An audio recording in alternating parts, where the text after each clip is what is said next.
Recording में अभी तक ये साफ नहीं हो पाया था कि फ्लाइट 10:15 आखिर गायब क्यों हुई। बस इतना बताया गया था कि वह अचानक रडार से गायब हो गई। निक अब समझ गया था कि हाथ पर हाथ रखे बैठने से कुछ नहीं होगा। उसने अपना नोटबुक निकाला और रिकॉर्डिंग में बताए गए सारे अहम पॉइंट्स नोट करने लगा। उसमें लिखा था, हो सकता है ये कोई मैकेनिकल खराबी हो, या फिर केबिन में आग लग गई हो, या शायद प्लेन का सिग्नल किसी चीज से डिस्टर्ब हो गया हो। निक बेचैनी से उठकर प्लेन के अंदर टहलने लगा। उसे उम्मीद थी कि उसे कुछ सुराग मिलेगा। तभी उसकी नजर कुछ यात्रियों पर पड़ी जो प्लेन में मोबाइल चला रहे थे। निक तुरंत उनके पास गया और बोला, मोबाइल बंद करो वरना खतरा हो सकता है। मगर उन्होंने उल्टा निक की ही सोच पर सवाल खड़े कर दिए। बोले, दूर की फ्लाइट्स में वाईफाई होता है, इससे कुछ नहीं बिगड़ता। लेकिन निक अपनी जिद पर अड़ा रहा। बहस इतनी बढ़ गई कि एयर होस्टेस को आना पड़ा। जांच के बाद सब कुछ सामान्य पाया गया। निक मजबूरी में अपनी सीट पर लौट आया और गुस्से में अपने हेडफोन लगा लिए। रिकॉर्डिंग दोबारा शुरू हुई। उसमें बताया गया कि फ्लाइट के आगे वाले हिस्से में एक गवाह बैठा था, जिसकी गवाही से किसी बड़े माफिया को सजा मिल सकती थी। मुमकिन था कि उसे रोकने के लिए माफिया कोई भी हद पार कर दे। रिकॉर्डिंग में यह भी कहा गया कि फ्लाइट में एक पुलिस अफसर मौजूद है। निक फौरन एयर होस्टेस के पास गया और पूछा, प्लेन में वो पुलिस वाला कौन है? लेकिन उसने साफ मना कर दिया और कहा, अगर है भी तो भी ये जानकारी किसी को नहीं दी जाती। निक निराश होकर वापस जाने लगा। लेकिन तभी उसकी नजर उस आदमी पर पड़ी जिससे वो पहले बात कर चुका था। निक को शक हुआ कि यही वो छुपा हुआ पुलिस वाला हो सकता है। वह जाकर उसके पास बैठ गया और बोला, मुझे पता है कि तुमने कहा था कि तुम पायलट हो, लेकिन तुम एयर मार्शल हो, है ना? उस आदमी ने जवाब दिया, मैंने कहा ना मैं पायलट हूँ। निक बोला, सुनो, मैं एक खोजी पत्रकार हूँ और मुझे पूरा यकीन है कि एक एयर मार्शल हवा में भी मार्शल की तरह ही दिखाई देगा। लेकिन सामने वाले ने कहा, मैं एयर मार्शल नहीं हूँ और तुम मुझसे ये क्यों कहलवाना चाहते हो? मैं बस एक पायलट हूँ। मैं एयर मार्शल को जानता हूँ। उनका काम होता है खतरे पर नजर रखना और भीड़ में घुल मिल जाना। जैसे ही उसकी बात खत्म हुई, निक को समझ आ गया कि अब उसे क्या करना है। जैसे ही केबिन की लाइट्स डिम हुई और यात्री सो गए, निक चुपके से उन दो खतरनाक दिखने वाले यात्रियों के पास पहुंच गया। उसने सोच लिया था यही दो लोग माफिया के हत्यारे हैं। निक ने उनके बैग चेक करने की कोशिश की, लेकिन गलती से बैग गिर गया और दोनों की नींद टूट गई। वे गुस्से में उठे और निक पर बरस पड़े। निक ने सीधा सवाल दागा, क्या तुम लोग रूसी माफिया हो? लेकिन उन्होंने जवाब दिया, हम तो नेशनल एथलीट्स हैं। बहस बढ़ने पर एयर होस्टेस फिर आई और बोली, शांति बनाए रखो। मगर निक अब भी अपनी बात पर अड़ा था कि यही दोनों हत्यारे हैं। उसकी हरकतों से सारे यात्री परेशान हो गए। कुछ ने तो मोबाइल से वीडियो भी बनाना शुरू कर दिया। आखिरकार कैप्टन खुद केबिन से बाहर आया और सख्त लहजे में बोला, अगर तुमने ऐसा दोबारा किया तो हम तुम्हें फ्लाइट से उतरवाने के लिए मजबूर होंगे। निक डर गया और बोला, ठीक है, अब कुछ नहीं करूंगा। उसने फिर से अपने हेडफोन पहने और जो रिकॉर्डिंग अब आई उसने उसकी रूह कंपा दी। आवाज आई, अगर आपने फ्लाइट 10:15 के बारे में एक ही बात सुनी है तो वो शायद यही होगी कि उस फ्लाइट में एक यात्री था, जस्टिन सैंडरसन। इस खोजी पत्रकार का वो वीडियो जिसमें वो फ्लाइट के दौरान हंगामा करता दिखा, ठीक उसी वक्त इंटरनेट पर अपलोड हुआ जब विमान गायब हुआ था। ये रहा उस क्लिप का हिस्सा। और फिर सुनाई दिया वही झगड़े का हिस्सा जो अभी थोड़ी देर पहले हुआ था। निक की सांसें रुक गईं। उसने रिकॉर्डिंग की अगली लाइन सुनी, जब कैप्टन गुड नाइट न्यूयॉर्क कहेगा उसी पल फ्लाइट गायब हो जाएगी। जैसे ही उसने देखा कि अब समय नजदीक है, कैप्टन फिर से निक के पास आया। बोला, तुम अभी भी शांति नहीं रख पा रहे हो। निक ने घड़ी की तरफ इशारा किया और बोला, बस 14 मिनट बाद आप वो 4 शब्द बोलेंगे। कृपया ऐसा मत कीजिए। अगर आपने बोला तो कोई आपको सुन नहीं पाएगा। लेकिन तभी एक महिला ने आगे बढ़कर अपना बैज दिखाया। वो असल में एक एयर मार्शल थी। उसने निक को हथकड़ी लगाई और कहा, तुम फ्लाइट की सुरक्षा के लिए खतरा बन चुके हो। अब तुम्हारी आजादी सीमित की जा रही है। निक को वापस सीट पर बैठा दिया गया। वो स्क्रीन पर घड़ी देखता रहा।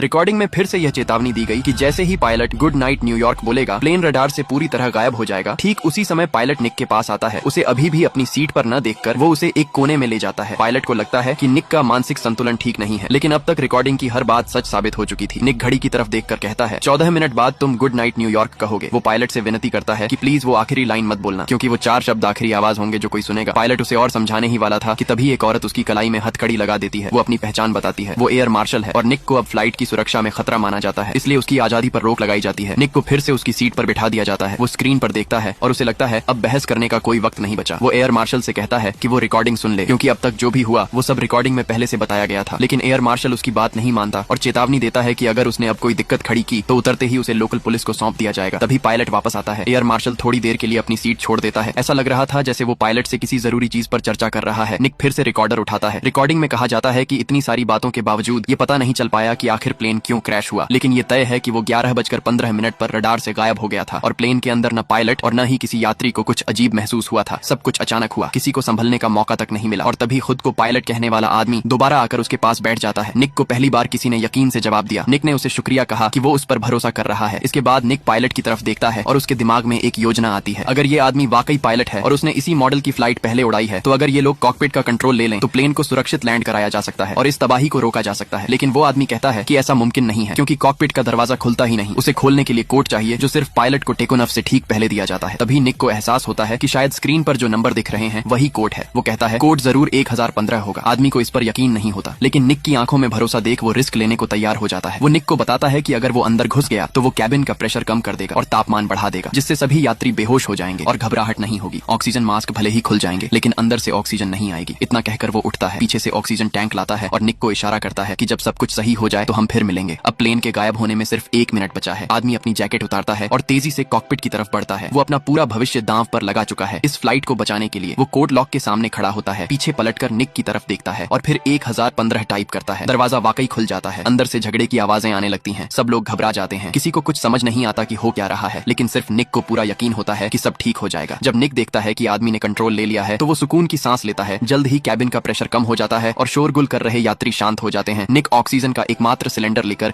निक ने एक बार फिर उस आदमी की तरफ देखा, फिर भी हिम्मत जुटाकर कोड डाला 1015। और हैरानी की बात यह हुई कि प्लेन का दरवाजा सच में खुल गया। अगले ही पल अंदर से जोरदार लड़ाई की आवाजें आने लगी। सब यात्री घबरा गए, किसी को समझ नहीं आ रहा था कि क्या हो रहा है, लेकिन निक को पूरा यकीन था कि सब सही हो जाएगा। जैसे ही उसने देखा कि उस आदमी ने कॉकपिट का कंट्रोल अपने हाथ में ले लिया, निक ने चैन की सांस ली। जहाज का दबाव कम होने लगा और जो पैसेंजर चीख पुकार मचा रहे थे वो भी चुप हो गए। निक ने एक ऑक्सीजन की बोतल उठाई और धीरे धीरे कॉकपिट की ओर बढ़ा, लेकिन जैसे ही उसने स्क्रीन पर देखा कि वो आदमी उसे देखकर मुस्कुरा रहा है और शुक्रिया बोल रहा है, निक के होश उड़ गए। उसी पल उसे समझ में आया कि प्लेन को गायब करने वाला कोई और नहीं बल्कि वही था जिसे वो सबसे ज्यादा भरोसेमंद समझता था। निक के पैरों तले जमीन खिसक गई। उसे यकीन नहीं हो रहा था कि वो खुद इस तबाही का हिस्सा बन चुका है। और फिर बिल्कुल 11:15 पर फ्लाइट 1015 हमेशा के लिए रडार से गायब हो गई। कितना वक्त बीत गया किसी को नहीं पता। निक जब होश में आया तो खुद को एक सुनसान समंदर के किनारे पड़ा पाया। जैसे ही वो घबरा कर उठा, उसने देखा कि चारों तरफ प्लेन का मलबा बिखरा पड़ा था। उसका दिल धड़कने लगा। यकीन ही नहीं हो रहा था कि वो इस प्लेन क्रैश का इकलौता जिंदा इंसान है। फिर उसकी नजर पड़ी उसी पुरानी रेडियो मशीन पर। वो पागल होकर उसके पास दौड़ पड़ा। जैसे ही उसने हेडफोन लगाए, अंदर से एक न्यूज रिपोर्ट चल रही थी। रिपोर्टर बता रहा था कि महीनों की मशक्कत के बाद एक छोटे से टापू पर फ्लाइट का मलबा मिला और सबसे चौंकाने वाली बात यह थी कि फ्लाइट 1015 के सभी यात्री जिंदा मिले। सिर्फ एक आदमी गायब था। नाम था निक। निक चकरा गया, समझ नहीं पा रहा था कि ये सब कैसे मुमकिन है। तभी उसकी नजर एक छोटे लड़के पर पड़ी जो उसे देख रहा था। निक मन ही मन सोचने लगा कि शायद ये सब कुछ एक धोखा हो, मगर अगली ही पल भीड़ उमड़ पड़ी। सबके चेहरे पर गुस्सा था। निक घबरा गया, खुद को बचाने की कोशिश करने लगा। वो बार बार कह रहा था, मैंने तुम सबकी जान बचाई है, मैं कोई अपराधी नहीं हूँ। लेकिन उन लोगों की आंखों में जो आग थी उसने सब साफ कर दिया। निक को उसी वक्त समझ में आ गया कि उसकी सच्चाई कुछ और थी। शायद आखिरी सांस तक भी निक को ये समझ नहीं आया कि उसने गलती क्या की थी। और जो रहस्यमय पायलट था जिसने ये सब कुछ रचा, वो कौन था, कैसे उसने निक की जिंदगी को मोहरा बनाया, ये बात कभी किसी को नहीं पता चलेगी।